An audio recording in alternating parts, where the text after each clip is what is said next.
Hello, everyone. I'm thrilled that all of you have come together in what I think is one of the most beautiful cities in the world, a neighbor of Seattle, Vancouver, to focus on such an important topic, cybersecurity. I'm sorry I cannot be with you because of my schedule today, but I'm delighted that I can at least spend a few minutes sharing a few thoughts. I think that you've come together to talk about what I believe has rapidly become one of the really important topics in the world. How do we secure the information and digital infrastructure that is fundamentally fueling our lives and supporting our communities and societies around the world? It's amazing to think how much digital technology has changed over the past decade. The combination of increased computing power, cloud availability, artificial intelligence, and an explosion of data has literally created a different world. And that's going to accelerate even more as we think about the 2020s. It's estimated that by the year 2025, there will be 75 billion devices connected to the internet. Just think about what that means. In the various communities and countries from which you've come to travel to Vancouver, we're going to be living in cities where every traffic light, every garbage can, every thermostat, every fire alarm, every automobile will be connected. And that's just a start. In this world where we rely on all of these digital devices to such an enormous degree, cybersecurity will continue to become one of the paramount needs everywhere around the world. Literally, in a world where anything can be connected, anything can be disrupted. And that's what we need to think about. I think the fundamental question for all of you and for all of us who work on these issues every day is what we do to enhance cybersecurity. As I look at these issues from the vantage point of a place like Microsoft, I fundamentally think about three things: how we use better technology to advance cybersecurity, how we invest in more of what we call operational security, and how we drive forward with stronger laws and better public policy. It will take advances in all three of these areas coming together if we're going to be successful. And all of it will need to be done on an international or really global basis. Certainly when you work at a company like Microsoft, not surprisingly, we spend a lot of our time thinking about the technology itself. Unfortunately, we're not the only ones who do that. Oh, of course we think about our competitors, but the people we really worry about are the people who are using this technology to disrupt our lives and threaten this infrastructure. And when we survey the landscape, what we see is that we're not the only ones who are getting smarter. We're seeing cyber criminal organizations using technology in more sophisticated ways, taking control of server computers across the internet, launching ever more sophisticated botnets, and just being so incredibly persistent with constant attacks. Oftentimes, we see these cyber criminal organizations operating out of jurisdictions that are difficult to reach through the rule of law.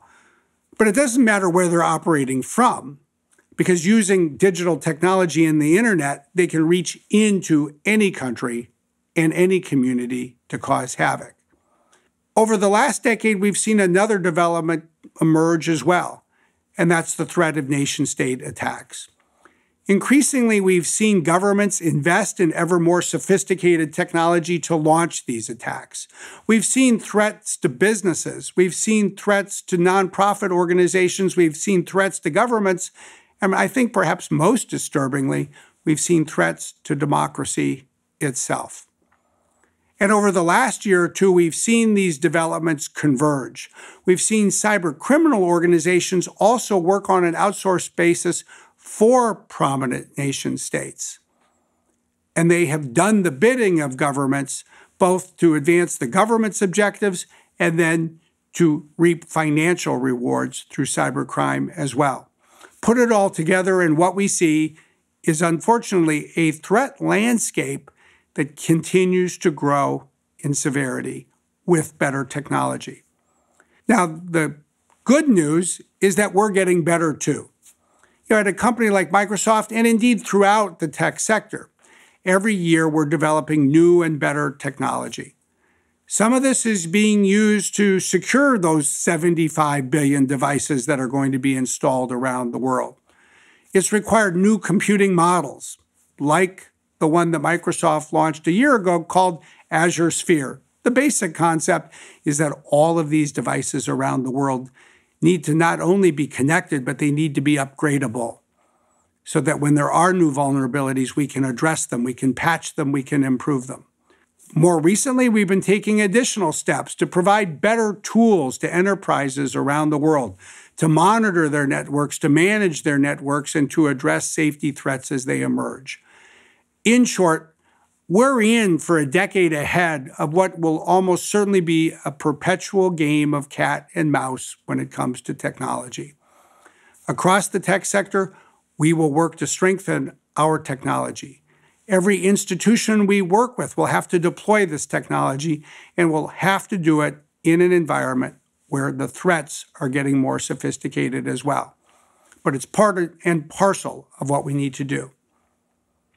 The second area that we need to keep focusing on is what we call operational security. It is an area that really I find varies across the tech sector and to some degree around the world, but certainly at Microsoft, we've focused on three things. The first is increasing our ability to detect threats. The Microsoft Threat Intelligence Center is, I believe, one of the most sophisticated threat intelligence centers on the planet, operating with the benefit of the 6 trillion signals that are coming from the more than 1 billion devices around the world back to our data centers every day.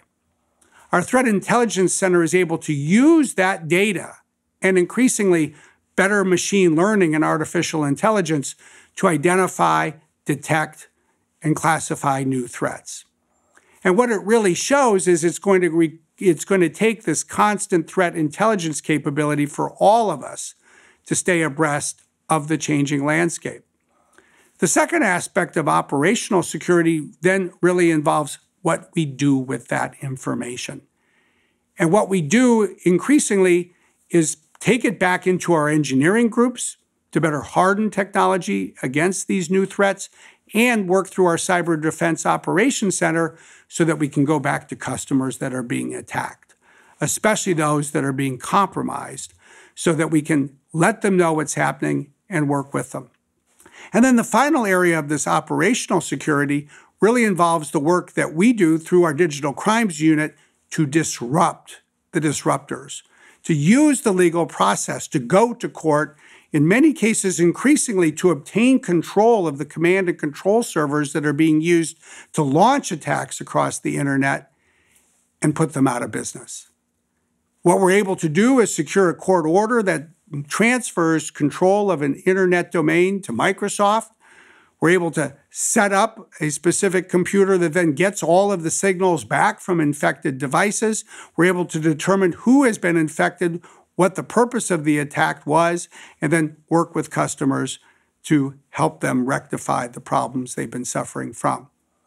But when you put those pieces together, you really come to appreciate that there's a whole area of activity that did not exist when this decade began and is going to require constant innovation to strengthen this focus on operational security.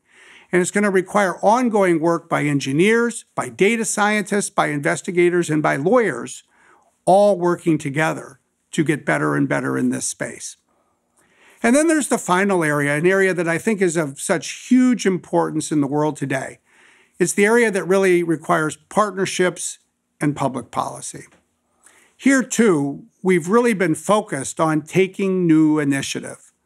And if you look at the last 18 months, I think we're starting to make some important progress.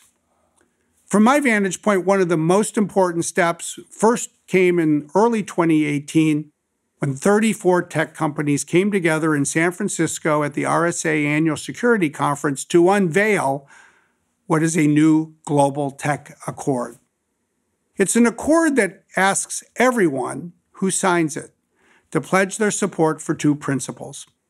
The first is that we will protect all of our customers everywhere. And the second is that we will not help any government attack innocent civilians or enterprises anywhere on the planet. Think of it as a commitment by the tech sector to play 100% defense and 0% offense. The Tech Accord is then backed by two very important and pragmatic commitments: that we will work together in a new and collective way to strengthen the resilience of the cybersecurity ecosystem, and we will help each other respond to attacks. In the almost year and a half since that was signed in San Francisco, we're seeing important progress in two areas. One is concrete steps that the group is taking to put those commitments into action, to take new steps, especially focused on IoT devices and other areas, so that we can work together in new ways. And the second is to grow the community that's involved. What started as a group of 34 companies has today become a group of 106. 106 companies from 22 countries around the world. It reflects the fundamental international importance of collective action. But interestingly, what we found was that this, of course, takes more than collaborative action by the tech sector alone. More than in many, many issues, the cause of cybersecurity really requires a new generation of 21st century multilateral and multi-stakeholder diplomacy. And that's what we've been working to advance. I think the most important step we've taken was really launched last November in Paris. We launched in partnership with the French government what is now called the Paris Call for Trust and Security in Cyberspace. It is a call that has brought together signatories to pledge support for 9 principles. Principles that really call for the protection of civilians, the protection of democracy and elections, and the protection of the internet itself in this digital age. It is a call that has now brought together 66 governments from around the world. It's a call that in total now has more than 500 signatories from across the governmental community, the business community, and civil society and NGOs and trade associations on literally a worldwide basis.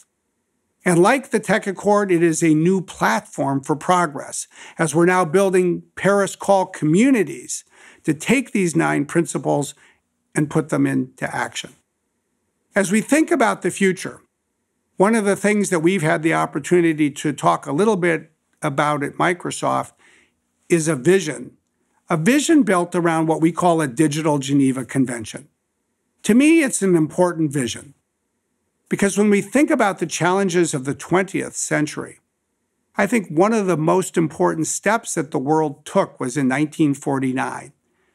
In Geneva, Switzerland, 4 years after World War II ended, the world came together, and all of the governments endorsed what became known as the Fourth Geneva Convention, a convention in which governments pledged that they would protect civilians even in times of war.